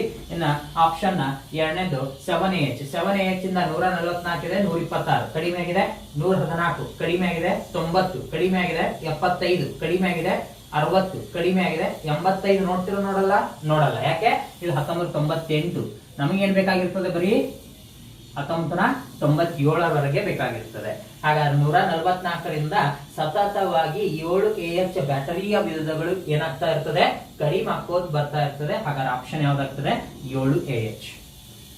ಅರ್ಥ ಆಗಿದೆ ಸರ್? ಬೇಸಿಕ್ ಆಗಿ ಇಲ್ಲೇ ನೋಡ್ಬಿಟ್ಟು ಆನ್ಸರ್ ಮಾಡುವಂತ ಕ್ವಶನ್. ಇನ್ನು ನೆಕ್ಸ್ಟ್ ಕ್ವಶನ್ ಹೋಗ್ತೀವಿ. ನೆಕ್ಸ್ಟ್ ಕ್ವಶನ್ ನೋಡಿ. 2010 ಮತ್ತು 2011ರ ಸಾಲಿನಲ್ಲಿ 2010 ಮತ್ತು 2011ರ ಸಾಲಿನಲ್ಲಿ ಮಹಿಳೆಯರ ವಿರುದ್ಧ ನಡೆದ ಅಪರಾಧಗಳ ಒಂದು ಗ್ರಾಫ್ ಅನ್ನ ತೋರಿಸ್ತದೆ. ಇದು 2010. ಇದೇನಿದೆ ವೈಟ್ ಸ್ಪೇಸ್ ಏನಿದೆ ಅದು 2010 ಸೂಚಿಸ್ತದೆ. ಬ್ಲಾಕ್ ಶೇಡೆಡ್ ಪಾರ್ಟ್ ಏನ್ ಸೂಚಿಸ್ತದೆ? 2011. ನೋಡಿ ಏನಂತ ಕೇಳ್ತಾನೆ, ಯಾವ ನಿರ್ದಿಷ್ಟ ಅಪರಾಧಕ್ಕೆ ಸಂಬಂಧಿಸಿದಂತೆ ಶೇಕಡಾವಾರು ಹೆಚ್ಚಳವು ಗರಿಷ್ಠ ಅಂತ ಹೇಳ್ತಾರೆ. ಯಾವ ನಿರ್ದಿಷ್ಟ ಅಪರಾಧಕ್ಕೆ ಶೇಕಡಾವಾರು ಹೆಚ್ಚಳು ಗರಿಷ್ಠ ಹೆಚ್ಚಾಗಿರ್ಬೇಕು ಅಂತ ಹೇಳ್ತಾರೆ. ಇದಕ್ಕೆ ಹೋಲಿಸಿದ್ರೆ 2010ಕ್ಕೆ ಮತ್ತು 2011ಕ್ಕೆ ಹೋಲಿಸಿದ್ರೆ. ಹಾಗಾದ್ರೆ ನೋಡಿದ ತಕ್ಷಣ ಯಾವ್ದು ಆಪ್ಷನ್ ಆಗಲ್ಲ ಅಂತ ಹೇಳ್ತೀವಿ. ನೋಡಿ 2010 ಇದು 2011. 2010 2011 ನೋಡಿದ ತಕ್ಷಣ ಯಾವ್ದು ಆಗಲ್ಲ ಅಂತ ಹೇಳ್ತೀವಿ? ಒಂದೇ ಆಪ್ಷನ್ ಆಗಲ್ಲ ಅಂತ. ಒಂದೇದು ಯಾವ್ದು? ಹಲ್ಲೆ ಆಗಲ್ಲ ಅಂತ ಹೇಳ್ತೀವಿ. ಯಾಕೆ ಆಗಲ್ಲ ಅಂತ ಹೇಳ್ತೀವಿ? ನೋಡಿ 10ರಲ್ಲಿ ಅಪರಾಧದ ಸಂಖ್ಯೆ 11ಕ್ಕಿಂತ 10ರಲ್ಲಿ ಏನಾಗಿದೆ? ಹೆಚ್ಚಾಗಿದೆ. ಅದು ನಮಗೇನಾಗಬೇಕು? ಗರಿಷ್ಠ ಆಗಿರ್ಬೇಕು. ಇಲ್ಲಿ ಏನಾಗಿದೆ? ಕಡಿಮೆ ಹಾಕೋದು ಹೋಗಿದೆ. ಇಲ್ಲಿ ಹೆಚ್ಚಾಗಿದೆ ಒಪ್ಕೊಳ್ತೀವಿ. ಹೌದಾ? ಹಾಗಾದ್ರೆ ಯಾವ್ದು ಒಂದೇ ಆಪ್ಷನ್ ಅಂದ್ರೆ ಯಾವ್ದು? ಹಲ್ಲೆ ಆಗಲ್ಲ ಅಂತ ಹೇಳ್ತೀವಿ. ಇನ್ನ ನೆಕ್ಸ್ಟ್ ಕ್ವಶನ್ ಕೊಲೆ ನೋಡ್ತೀವಿ. ನೆಕ್ಸ್ಟ್ ಪಾಯಿಂಟ್ ಏನಿದು? ಕೊಲೆ. 62 75. 62 75. ಹಾಗಾದ್ರೆ 62ಕ್ಕೆ 75 ಹೋಲಿಸಿದ್ರೆ ಎಷ್ಟು ಹೆಚ್ಚು? ಬರೀ 13 ಹೆಚ್ಚು. 44ಕ್ಕೆ 56 ಹೋಲಿಸಿದ್ರೆ ಎಷ್ಟು ಹೆಚ್ಚು? 12 ಹೆಚ್ಚು. ಇಲ್ಲಿ 18ಕ್ಕೆ 35 ಅಂದ್ರೆ 19 ಹೆಚ್ಚು.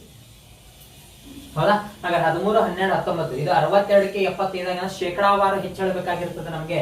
ಶೇಕಡಾವಾರು ಅಂದ್ರೆ 62ಕ್ಕೆ 10% ಅಂದ್ರೆ 6.2. 10%ಗೆ 6.2 ಅಂದ್ರೆ 20%ಗೆ ಆಗ್ತದೆ 12.4. ಸಪೋಸ್ ಇದು 20% ದಲ್ಲಿದೆ ಅಂತ ಹೇಳ್ತೀವಿ. 20 ಇನ್ನ ನೆಕ್ಸ್ಟ್ ಮಾನಭಂಗ ನೋಡ್ಕೋತೀವಿ. ಮಾನಭಂಗ 12 ಅಂದ್ರೆ 44ಕ್ಕೆ 10% ಅಂದ್ರೆ 4.4. 20%ಗೆ 8.8.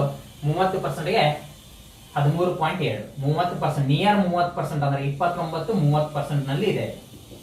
ಹೌದಾ? ಇನ್ನು ನೆಕ್ಸ್ಟ್ 18 ಹೋಗಿ 35 ಆಗಿದೆ ಅಂದ್ರೆ 18ಕ್ಕೆ 100% ಅದ. 19 ಬೇಕಾಗಿದೆ ನಮ್ಗೆ. ಹೌದಾ? 18ಕ್ಕೆ 50% ನೋಡ್ತೀವಿ. 9 ಆಗ್ತದೆ. ಆಗ 18ಕ್ಕೆ 100% ಆದ್ರೆ 19ಕ್ಕೆ 100ಕ್ಕಿಂತ ಹೆಚ್ಚಾಗಿರ್ತದೆ. ಅಂದ್ರೆ ಅಬೌವ್ 100% ಇರ್ತದೆ. ಅಬೌವ್ 100%. ಹಾಗಾದ್ರೆ ಆನ್ಸರ್ ಆಪ್ಷನ್ ಯಾವ್ದಾಗ್ತದೆ? ವರದಕ್ಷಿಣೆ ಸಾವು. Option D. ವರದಕ್ಷಿಣೆ ಸಾವು ಆನ್ಸರ್ ಆಗಿರುತ್ತದೆ ಅಂತ ಹೇಳ್ತೀವಿ. ಅರ್ಥ ಆಗ್ತದ? ನೋಡಿದ ತಕ್ಷಣ ಹೇಳ್ತೀವಿ ಗರಿಷ್ಠ ಶೇಕಡಾವಾರು ಅಂತ ಹೇಳ್ತಾನೆ. ಆಗ ಗರಿಷ್ಠ ಶೇಕಡಾವಾರು ಏನಾಗ್ತದೆ? ಇಲ್ಲಿ 100% ಗಿಂತ ಜಾಸ್ತಿ ಇದೆ. ಅದಕ್ಕೆ ಉತ್ತರ ಆಯ್ಕೆ ಯಾವ್ದಾಗ್ತದೆ? Option D. ವರದಕ್ಷಿಣೆ ಸಾವು. ನೆಕ್ಸ್ಟ್ ಕ್ವಶನ್ ಏನಂದ್ರೆ ಮೇಲ್ಕಂಡದ ಮಾಹಿತಿ ಆಧರಿಸಿ ಕೆಳಕಂಡ ಪ್ರಶ್ನೆಗಳಿಗೆ ಉತ್ತರಿಸಿ ಅಂತ ಹೇಳ್ತಾರೆ. ಸೇಮ್ ಇಲ್ಲಿ ಏನದೆ ಅದನ್ನೇ ನೋಡ್ಬಿಟ್ಟು ಇದರಲ್ಲಿ ಕ್ಯಾಲ್ಕುಲೇಷನ್ ಪಾರ್ಟ್ ಇಲ್ಲ, ಇಲ್ಲಿ ಮೈಂಡ್ ಕ್ಯಾಲ್ಕುಲೇಷನ್ ಬೇಕಾಗಿಲ್ಲ, ಕ್ಯಾಲ್ಕುಲೇಷನ್ ಪಾರ್ಟೇ ಇಲ್ಲ. ಇಲ್ಲಿ ಏನ್ ಬೇಕು ನಿಮ್ಗೆ? ಸಾಮಾನ್ಯ ಜ್ಞಾನ. ನೋಡಿ, ಸಾಮಾನ್ಯ ಪ್ರವರ್ಗ ಹೊರತುಪಡಿಸಿ 1:1 ಲಿಂಗ ಅನುಪಾತವಿರುವ ಯಾವುದು? ಸಾಮಾನ್ಯವನ್ನು ಹೊರತುಪಡಿಸಿ 1:1 ಲಿಂಗಾನುಪಾತವಿರುವ ಏಕೈಕ ಇತರ ಪ್ರವರ್ಗಗಳು ಯಾವುವು? ಸೇಮ್ ಇರಬೇಕು ಅಂತ ಹೇಳ್ತಾರೆ. ಏನಿರ್ಬೇಕಂದ್ರೆ ಸೇಮ್. ಹಾಗಾದ್ರೆ ಸೇಮ್ ಇದ್ದೀವಿ ಯಾವ್ಯಾವ ಸರ್? ಸೇಮ್ ಇದ್ದಿದ್ದು ನೋಡಿ, ಎಲ್ಲಿ ಸೇಮ್ ಇರುತ್ತೆ? ಚಾರ್ಟ್ ಸೇಮ್ ಇರಬೇಕು. ಚಾರ್ಟ್ ಇಲ್ಲಿ ಸೇಮ್ ಅದೇ, ಚಾರ್ಟ್ ಇಲ್ಲಿ ಸೇಮ್, ಹೌದಾ? ಹಾಗಾದ್ರೆ ಆನ್ಸರ್ ಏನಾಗ್ತದೆ? ಪ್ರವರ್ಗ 2b, ಪ್ರವರ್ಗ 3a, ಆಪ್ಷನ್ ಸಿ. ಪ್ರವರ್ಗ 2b, ಪ್ರವರ್ಗ 3a. ಕರೆಕ್ಟ್ ಆಗಿ ಕ್ವಶನ್ ಅರ್ಥ ಮಾಡ್ಕೋಬೇಕು. ಲಿಂಗಾನುಪಾತ ಸಮ ಇರಬೇಕು. ಎದನ್ನು ಹೊರತುಪಡಿಸಿ? ಸಾಮಾನ್ಯವನ್ನು ಹೊರತುಪಡಿಸಿ ಲಿಂಗಾನುಪಾತ ಸಮವಿರುವ ಎರಡು ಏಕೈಕ ಪ್ರವರ್ಗಗಳು ಅಂತ ಹೇಳ್ತಾನೆ. ಹಾಗಾಗಿ ಎರಡು ಏನಾಗಿರ್ಬೇಕು? ಒಂದೇ ಬರಬೇಕು. ಎರಡು ಏನಾಗಬೇಕು? ಒಂದೇ ಬರಬೇಕು ಅಂತ ಹೇಳ್ತೀವಿ. ಹಾಗಾದ್ರೆ ಆಪ್ಷನ್ ಯಾವುದು? ಆಪ್ಷನ್ ಸಿ, 2b ಮತ್ತು ಪ್ರವರ್ಗ 3a. ಅರ್ಥ ಆಗಿದೆಯಾ? ಇನ್ನು ನೆಕ್ಸ್ಟ್ ಕ್ವಶನ್ ನೋಡಿ, 100ನೇ ಕ್ವಶನ್. ಪುರುಷ ಮತ್ತು ಮಹಿಳಾ ಜನಸಂಖ್ಯೆಯ ನಡುವೆ ಅತಿ ಹೆಚ್ಚಿನ ವ್ಯತ್ಯಾಸವನ್ನು ತೋರಿಸುವ ಪ್ರವರ್ಗಗಳು. ಪುರುಷ ಮತ್ತು ಮಹಿಳಾ ಜನಸಂಖ್ಯೆಯ ನಡುವೆ ಅತಿ ಹೆಚ್ಚಿನ ವ್ಯತ್ಯಾಸ ತೋರಿಸುವ ಪ್ರವರ್ಗ. ಅತಿ ಹೆಚ್ಚಿನ ವ್ಯತ್ಯಾಸ ಅಂತ ಹೇಳ್ತಾನೆ. ಹಾಗಾದ್ರೆ ಅತಿ ಹೆಚ್ಚಿನ ವ್ಯತ್ಯಾಸ ಎಲ್ಲಿದೆ? ಹಾಗಾದ್ರೆ ಅತಿ ಹೆಚ್ಚಿನ ವ್ಯತ್ಯಾಸ ಅಂದ್ರೆ ಇವು ಆಗ್ತವೇನ್ರಿ? ಇವಾಗಲೇ, ಯಾಕಂದ್ರೆ ಸಮ ಇವು, ಹೌದಾ? ಇವೇ ನೀವು ಸಮ. ಹಾಗಾದ್ರೆ ಇಲ್ಲಿ ಏನಂತಾನೆ? ಇಲ್ಲಿ ಎಷ್ಟದ ನೋಡಿ, ಇಲ್ಲಿ ಎಷ್ಟದೆ? ಇಲ್ಲಿ 2 ಅದ, ಇದು 1 ಅದ. ಇದು ಎಷ್ಟದೆ? ಇದು 3 ಅದೆ, 2 ಅದೆ, ಹೌದಾ? ಇಲ್ಲಿ ಎಷ್ಟದೆ? ಇದು 10 ಅದೆ, ಇದು 8 ಅದೆ. ಇದು 12 ಅದೆ, ಇದು 9 ಅದೆ. ಇದು ನೋಡ್ತೀರಿ 5 ಅದೆ, ಇದು 2. ಹಾಗಾದ್ರೆ ಅತಿ ಹೆಚ್ಚಿನ ತೋರಿಸುವ ಪ್ರವರ್ಗಗಳು ಯಾವುವು? ಹಾಗಾದ್ರೆ ಇಲ್ಲಿ ವ್ಯತ್ಯಾಸ 1 ಆಗ್ತದೆ, ವ್ಯತ್ಯಾಸ 1 ಆಗ್ತದೆ, ವ್ಯತ್ಯಾಸ 2 ಆಗ್ತದೆ, ವ್ಯತ್ಯಾಸ 3 ಆಗ್ತದೆ, ವ್ಯತ್ಯಾಸ 3 ಆಗ್ತದೆ. ಹಾಗಾದ್ರೆ ಯಾವ 2 ಪ್ರವರ್ಗಗಳು ಅತಿ ಹೆಚ್ಚಿನ ಪ್ರವರ್ಗಗಳು ವ್ಯತ್ಯಾಸ ತೋರಿಸುವಂತವು? ಪ್ರವರ್ಗ 2a ಮತ್ತು ಪ್ರವರ್ಗ 3b. ಪ್ರವರ್ಗ 2a ಮತ್ತು ಪ್ರವರ್ಗ 3b. ಆಪ್ಷನ್ ಯಾವುದು? ಬಿ. ಆಪ್ಷನ್ ಯಾವಾಗ್ತದೆ? ಆಪ್ಷನ್ ಬಿ ಅಂದ್ರೆ 2ನೇ ಆನ್ಸರ್ ಆಗಿರ್ತದೆ. ಅರ್ಥ ಆಗಿದೆ ಎಲ್ರಿಗೂ? ಪಕ್ಕನ ವ್ಯತ್ಯಾಸ ಅಂತ ಹೇಳ್ತಾನೆ. ಯಾರಿಗೆ ಅರ್ಥ ಆಗಿಲ್ಲ ನೋಡಿ ಕರೆಕ್ಟ್ ಆಗಿ. ಪುರುಷ ಮತ್ತು ಮಹಿಳಾ ಜನಸಂಖ್ಯೆಯ ನಡುವೆ ಅತಿ ಹೆಚ್ಚಿನ ವ್ಯತ್ಯಾಸ ಅಂದ್ರೆ ಪುರುಷ ಮತ್ತು ಮಹಿಳೆಯರಲ್ಲಿ ವ್ಯತ್ಯಾಸ ಕಂಡುಹಿಡಿಯಬೇಕಾಗ್ತದೆ. ಹಾಗಾದ್ರೆ ಇಲ್ಲಿ ನಮ್ಗೆ ಪಾಯಿಂಟ್ ಇಲ್ಲಿ ನೋಡಿದ ತಕ್ಷಣ ಗೊತ್ತಾಗ್ತದೆ, ಇದು ನೋಡ್ಬೇಕು ನೀವು ಚಾರ್ಟ್. ಹಾಗಾದ್ರೆ ಇದ್ರಾಗ ಇವು ಆಗಲ್ಲ, ಪ್ರವರ್ಗ ಇವು 2 ಸಮ ಇದೆ, ಅವ್ರು ನೋಡೇಬಾರದು. ಹಾಗಾದ್ರೆ ಇದು ನೋಡ್ತೀರಿ, ಇಲ್ಲಿ ವ್ಯತ್ಯಾಸ 1 ಅದೆ, ವ್ಯತ್ಯಾಸ 2 ಅದೆ, ಸರಿ ಇಲ್ಲಿನೂ 1 ಅದೆ, ಇಲ್ಲಿ 2 ಅದೆ. ಚಾರ್ಟ್ ವೈಸ್ ನೋಡ್ಬೇಕಾದ್ರೆ ಅತಿ ಹೆಚ್ಚು ಗ್ಯಾಪ್ ಯಾವ್ದು ಇರ್ತದೋ ಆನ್ಸರ್ ಆಗಿರ್ತದೆ ಅಂತ ಹೇಳ್ತೀವಿ. ಅರ್ಥ ಆಗಿದೆ? ಅಂದ್ರೆ ನಂಬರ್ ಗೊತ್ತಾಗ್ಲೇಬೇಕು, ಯಾಕಂದ್ರೆ ವ್ಯತ್ಯಾಸ ಗೊತ್ತಾಗ್ತದೆ. ಅಂದ್ರೆ ಒಂದೇ ಇತ್ತಂದ್ರೆ ಹೇಳ್ಬೋದಾಗಿತ್ತು, ಇದು 2 ಅದಾವೆ. ಅರ್ಥ ಆಗ್ತದೆ ಸರ್ ಎಲ್ರಿಗೂ? ಪಕ್ಕನ ನೆಕ್ಸ್ಟ್ ಹೋಣ. ನೆಕ್ಸ್ಟ್ ಕ್ವಶನ್ ನೋಡಿ. ನೆಕ್ಸ್ಟ್ ಕ್ವಶನ್, ಕೆಳಗಿನ ಪೈ ರೇಖಾಕೃತಿಯು ಬೆಂಗಳೂರು ನಗರದಲ್ಲಿ ಒಂದು ಮನೆಯನ್ನು ಕಟ್ಟಿಸುವುದಕ್ಕಾಗಿ ವಿವಿಧ ಬಾಬ್ತುಗಳಿಗೆ ಆದ ವೆಚ್ಚಕ್ಕೆ ಸಂಬಂಧಿಸಿದೆ. ಇದರಲ್ಲಿ ಏನಂತಾನೆ? ನಿರ್ಮಾಣಕ್ಕೆ ತಗುಲಿದ ವೆಚ್ಚ 72 ಲಕ್ಷ. ಯಾವ್ಯಾವ ನಿರ್ಮಾಣಗಳಾಗಿವೆ? ಸಿಮೆಂಟ್ ಆಗಿದೆ, ಉಕ್ಕು ಆಗಿದೆ, ಇಟ್ಟಿಗೆ ಮತ್ತು ಕಲ್ಲುಗಳು, ಕಟ್ಟಿಗೆ, ಆಳು ಮತ್ತು ಇತರೆ. ಇದೆಲ್ಲ ಇದ್ರಾಗದ ಡಿಗ್ರಿದಾಗಿದೆ. ಇದ್ರಾಗದೆ ಡಿಗ್ರಿ ಅಂದ್ರೆ ಎಷ್ಟು ಡಿಗ್ರಿ ಇರ್ತದೆ? ಒಟ್ಟಾರೆ ಕೊಡಿಸಿದ್ರೆ 360 ಡಿಗ್ರಿ. ಎಷ್ಟು ಡಿಗ್ರಿ? 360 ಡಿಗ್ರಿ ಇರ್ತದೆ ಅಂತ ಹೇಳ್ತೀವಿ. ಹಾಗಾದ್ರೆ ಕ್ವಶನ್ ಏನು? ಇಟ್ಟಿಗೆ ಮತ್ತು ಕಲ್ಲುಗಳಿಗೆ ಆದ ವೆಚ್ಚಕ್ಕೆ ಹೋಲಿಸಿದರೆ ಸಿಮೆಂಟ್ಗಾಗಿ ಶೇಕಡ ಎಷ್ಟು ಹೆಚ್ಚಿನ ಮೊತ್ತ ವ್ಯಯಿಸಲಾಗಿದೆ? ಯಾವಕ್ಕೆ? ಇಟ್ಟಿಗೆ ಮತ್ತು ಕಲ್ಲುಗಳಿಗೆ ಆದ ವೆಚ್ಚಕ್ಕೆ ಹೋಲಿಸಿದರೆ ಸಿಮೆಂಟ್ಗಾಗಿ ಎಷ್ಟು ಶೇಕಡ ಹೆಚ್ಚಿನ ಮೊತ್ತವನ್ನು ವ್ಯಯಿಸಲಾಗಿದೆ ಅಂತ ಹೇಳ್ತಾರೆ, ಅಂದ್ರೆ ಖರ್ಚು ಮಾಡಲಾಗಿದೆ. ಹಾಗೆ ಇಟ್ಟಿಗೆ ಮತ್ತು ಕಲ್ಲುಗಳು ಎಷ್ಟು ಶೇಕಡ? ಇದು 36 ಶೇಕಡ. ಸಿಮೆಂಟ್ ಎಷ್ಟು ಶೇಕಡ? 65 ಶೇಕಡ. ಸಿಮೆಂಟ್ ಎಷ್ಟು ಶೇಕಡ? 65 ಶೇಕಡ. ಹಾಗಾದ್ರೆ ವ್ಯತ್ಯಾಸ ಇದಕ್ಕಿಂತ ಇದಕ್ಕೆ ಎಷ್ಟು ವ್ಯತ್ಯಾಸ? ಎಷ್ಟು ಡಿಗ್ರಿ ಹೆಚ್ಚಾಯ್ತು? ಇದು 36 ಡಿಗ್ರಿ ಇದೆ, ಇಲ್ಲ 65 ಡಿಗ್ರಿ ಇದೆ. ಹಾಗಾದ್ರೆ ಎಷ್ಟಾಗ್ತದೆ? 46, 56, 66. ಸಪೋಸ್ ಅಂದ್ರೆ 29 ಡಿಗ್ರಿ. ಒಟ್ಟಾರೆ ಎಷ್ಟು ಡಿಗ್ರಿ ಹೆಚ್ಚಾಗಿದೆ? 29 ಡಿಗ್ರಿ ಹೆಚ್ಚಾಗಿದೆ. ಹಾಗಾದ್ರೆ 29 ಡಿಗ್ರಿ ಹೆಚ್ಚಾಗಿದೆ ಅಂದ್ರೆ 29 divided by 36. 29 divided by 36 into ಇಷ್ಟಕ್ಕಿದು 100. ಶೇಕಡಾ ಬರಬೇಕಂತಾನೆ 100. ಈ ರೀತಿ ಮಾಡ್ತೀವಿ. ಹಾಗಾದ್ರೆ ಯಾವ ಮಗ್ಗಿನ ಭಾಗ ಹೋಗ್ತದೆ? 4 9 36 ಹೋಗ್ತದೆ, 4 25 ಹೋಗ್ತದೆ. ಹೌದಾ? 4 9 36, 4 25. ಹಾಗಾದ್ರೆ ಮುಂದೆ ಎಷ್ಟಾಗ್ತದೆ? 25 9 ಇದು ಗುಣಾಕಾರ ಮಾಡ್ತೀವಿ. ಎಷ್ಟಾಗ್ತದೆ ನೋಡಿ? 25 3 750, 750ರಲ್ಲಿ 25 ಹೋದ್ರೆ 750ರಲ್ಲಿ 25 ಹೋದ್ರೆ 725. 725 ಡಿವೈಡೆಡ್ ಬೈ 9. ಹೌದಾ? ಹಾಗಾದ್ರೆ ಭಾಗ ಹೊಡಿತೀರಾ? 9 8 72. ಮುಂದೆ 5 ಅದೇ, 5 ತೋಳಕ್ ಬರೋ ಅಂದ್ರೆ ಏನ್ ಮಾಡ್ಕೋತೀವಿ? 0 ತಗೋತೀವಿ. ಪಾಯಿಂಟ್ ಕೊಡ್ತೀರಿ, ಏಟಾಗ್ತದೆ? 50 ಆಗ್ತದೆ. 9 ಎಷ್ಟೇ? 9 5 45. ಹಾಗಾದ್ರೆ 80.5 ಏನಾಗಿರ್ತದೆ? ಆನ್ಸರ್ ಆಗಿರ್ತದೆ. 80.5 ಏನಾಗ್ತದೆ? ಆನ್ಸರ್ ಆಗ್ತದೆ ಅಂತ ಹೇಳ್ತೀವಿ. ಅರ್ಥ ಆಗ್ತದೆ ಸರ್ ಎಲ್ರಿಗೂ? ಪಕ್ಕಾನ? ಹಾಗಾದ್ರೆ ಎಕ್ಸಾಮ್ ಅಲ್ಲಿ ಯಾವ ರೀತಿ ಬಿಡಿಸ್ತೀರಾ? ಇದು ಎಕ್ಸಾಮ್ ಅಲ್ಲಿ ಯಾವ ರೀತಿ ಬಿಡಿಸ್ತೀರಾ ನೋಡಿ. ಎಕ್ಸಾಮ್ ಅಲ್ಲಿ ನೋಡಿ, ಸಿಮೆಂಟ್ ಮತ್ತು ಇಟ್ಟಿಗೆ ಕಲ್ಲು ಅಂತ ಹೇಳ್ತಾನೆ. ಹೌದಾ? ಸಿಮೆಂಟ್ ಮತ್ತು ಇಟ್ಟಿಗೆ ಕಲ್ಲುಗಳಿಗೆ ಎಷ್ಟು ಶೇಕಡ? ಇದು 36 ಡಿಗ್ರಿ. ಡಿಗ್ರಿಯಲ್ಲಿದೆ 36 ಡಿಗ್ರಿ. ಅದು ಎಷ್ಟಿದೆ? ಸಿಮೆಂಟ್ ಇಟ್ಟಿಗೆ ಮತ್ತು ಕಲ್ಲುಗಳು 36 ಡಿಗ್ರಿ, ಸಿಮೆಂಟ್ 65 ಡಿಗ್ರಿ ಇದೆ. ಎಷ್ಟಿದೆ? 65 ಡಿಗ್ರಿ. ಹಾಗಾದ್ರೆ 36 ಡಿಗ್ರಿ 65ಕ್ಕೆ ಹೋಲಿಸಿದ್ರೆ ಎಷ್ಟು ಹೆಚ್ಚಾಗಿದೆ? 29 ಡಿಗ್ರಿ ಹೆಚ್ಚಾಗಿದೆ ಅಂತ ಹೇಳ್ತಾರೆ. ಎಷ್ಟು ಡಿಗ್ರಿ ಹೆಚ್ಚು? 29. ಹಾಗಾದ್ರೆ 36ಕ್ಕೆ 100 ಶೇಕಡ. ಇದು 36ಕ್ಕೆ ಎಷ್ಟು ಶೇಕಡ ಸರ್? ಇದು 100 ಶೇಕಡ. 36ಕ್ಕೆ 100 ಶೇಕಡ ಅಂದ್ರೆ ನಮಗೆ ಬರೀ 29 ಬರ್ತದೆ. ಬರೀ ಎಷ್ಟು ಬೇಕು? 29. ಹಾಗಾದ್ರೆ 36 ಅರ್ಧ ಎಷ್ಟು? 36 ಅರ್ಧ 18 ಶೇಕಡ. ಸರ್ 18 ಡಿಗ್ರಿ ಅಂದ್ರೆ ಎಷ್ಟು ಶೇಕಡ? ಇದು 50 ಶೇಕಡ. ಹಾಗಾದ್ರೆ ಉತ್ತರ ಆಯ್ಕೆಯಲ್ಲಿ 50 ಅಂತೂ ಇಲ್ಲ. ಹಾಗಾದ್ರೆ ಇನ್ನ ಎಷ್ಟು ಬೇಕಾಗಿದೆ? 18 ಬಂದಿದೆ. 18ರ ಅರ್ಧ ಎಷ್ಟು? 9 ಡಿಗ್ರಿ. ಅಂದ್ರೆ 50ರ ಅರ್ಧ ಎಷ್ಟು? 25 ಡಿಗ್ರಿ. ಹಾಗಾದ್ರೆ 18 9 ಕೂಡಿಸಿದ್ರೆ ರೇಟ್ ಆಗ್ತದೆ ಸರ್? ಇದು 27 ಆಗ್ತದೆ. 50 25 ಕೂಡಿಸಿದ್ರೆ 75 ಡಿಗ್ರಿ. ಸಾರಿ 75 ಶೇಕಡ ಆಗ್ತದೆ. ಹಾಗಾದ್ರೆ ನಮಗೆ ಏನ್ ಬೇಕಾಗಿದೆ? 75 ಶೇಕಡಕ್ಕಿಂತ ನೋಡಿ, ಇದು 29 ಡಿಗ್ರಿ ಬೇಕಾಗಿದೆ. ನಮಗೆ ಎಷ್ಟು ಬಂದಿದೆ? 27 ಡಿಗ್ರಿ ಬಂದಿದೆ. ಹಾಗಾದ್ರೆ ಆನ್ಸರ್ 75ಕ್ಕಿಂತ ಹೆಚ್ಚಿರಬೇಕು ಅಂತ ಹೇಳ್ತೀವಿ. 75ಕ್ಕಿಂತ ಹೆಚ್ಚಿರಬೇಕು ಅಂದ್ರೆ 60 ಆಗಲ್ಲ, 70 ಆಗಲ್ಲ. 90 ಮತ್ತೆ 80ರಲ್ಲಿ ಯಾವ್ದಾದ್ರು ಆಗ್ತದೆ. ಹಾಗಾದ್ರೆ 27ಕ್ಕೆ 29ಕ್ಕೆ ಎಷ್ಟು ಹೆಚ್ಚು? ಬರೀ 2 ಡಿಗ್ರಿ ಹೆಚ್ಚು. 2 ಡಿಗ್ರಿ ಹೆಚ್ಚು ಅಂದ್ರೆ ಇದು 90 ಆಗ್ತದೆ ಅಂದ್ರೆ 15 ಡಿಗ್ರಿ ಆಗ್ತದೆ ಅಲ್ರಿ? ಆಗಲ್ಲ. ಅದ್ರ ಆಪ್ಷನ್ ಯಾವುದು? Option D. ಅರ್ಥ ಆಗ್ತದ? ಪಕ್ಕಾನ? ಸ್ವಲ್ಪ ನೀವು ಪ್ರಾಕ್ಟೀಸ್ ಮಾಡ್ಬೇಕು ಸರ್. ಇದು ಶೇಕಡಾವಾರು 10 ಶೇಕಡ ಇದೆಯಲ್ಲ, ಇದು ತುಂಬಾ 10 ಶೇಕಡ 20 ಶೇಕಡ 5 ಶೇಕಡ ಇದು ಪ್ರಾಕ್ಟೀಸ್ ಮಾಡ್ಲೇಬೇಕು. ಇದು ಪ್ರಾಕ್ಟೀಸ್ ಮಾಡಿದ್ರೇನೆ ಬರ್ತದೆ ನಿಮ್ಗೆ. ಇಲ್ಲ ಅಷ್ಟು ಬೇಗನೆ ಗೊತ್ತಾಗಲ್ಲ. ಇಲ್ಲ ನೀವು ಪ್ರೊಸೀಜರ್ ವೈಸ್ ಬಿಡಿಸ್ಕೋಬೇಕಾಗ್ತದೆ. ಪ್ರೊಸೀಜರ್ ವೈಸ್ ಏನ್ ಮಾಡ್ಕೋಬೇಕು? ಬಿಡಿಸ್ಕೋಬೇಕು. ಅರ್ಥ ಆಗ್ತದೆ ಸರ್? ಇದು KS ಪ್ರಶ್ನೆ ಪತ್ರಿಕೆಯಲ್ಲಿ ಬಂದಿರುವಂತ ಪ್ರಶ್ನೆಗಳು ಯಾವ ರೀತಿ ಬಿಡಿಸ್ಕೋಬೇಕು ಅಂತ ಹೇಳಿದ್ವಿ.